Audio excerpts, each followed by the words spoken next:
When your spouse finally wants to put out after finding out about your affair after years of not giving you any. You know, I've already covered the subject of the dead bedroom from the man's perspective. And at that point I said, if the wife refuses to put out for her husband, she can't be surprised when he gets it somewhere else. Now, from the woman's perspective, I'm going to say the same thing. If the husband refuses to put out for his wife, he can't be surprised when she gets it somewhere else, because in a marriage, it's the duty of both wife and husband to take care of each other's bedroom needs.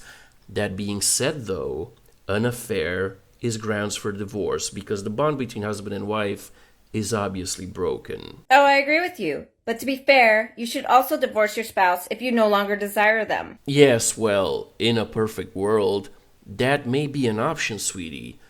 Well, not necessarily a perfect world because I would have that option, but I don't live in the United States. What?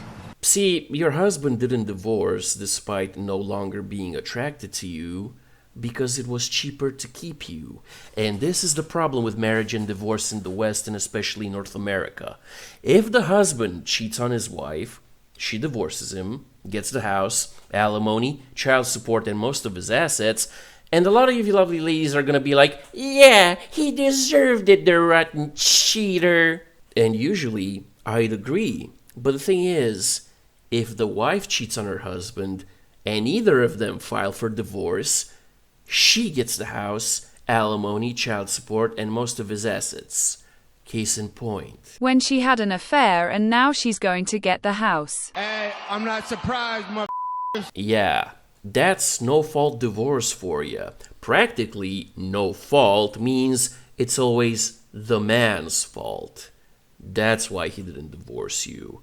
But I see you got a lot more to say, so by all means, continue to cringe. When my ex no longer desired me, I was frantically looking through his phone. What? I was frantically looking through his phone. Look through his phone without his permission. Just like a woman. Why am I not surprised? For a reason to find why that was. Turns out he just had a really, really bad. And let me tell you, that hurt me. It hurt me. Why? Because I didn't have anyone else to blame for it but me. Bingo! Yahtzee! Well, sweetie, you were blaming the correct person. It's the same when he lasts a really long time in the bedroom because you're bad at it.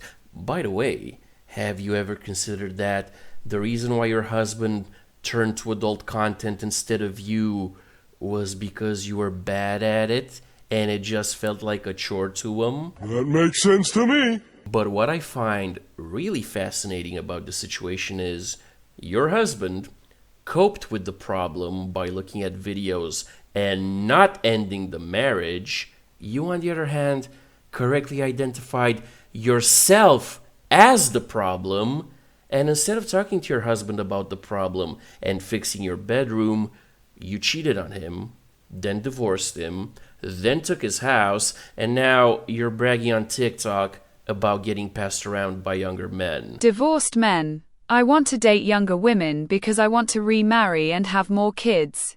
Divorced me. I date younger men because I just want to get ripped apart every night. She belongs to the street. You know, guys, yesterday I said you should always have her sign a prenup before marriage, and you should film the signing so she can't claim duress. But you see, a prenup is very important for situations like these too, because if your prenup clearly states that whatever is in your name remains yours, and whatever is in her name remains hers, and the house is in your name, and so all of your assets, well, when she cheats on you, then divorces you, she gets nothing.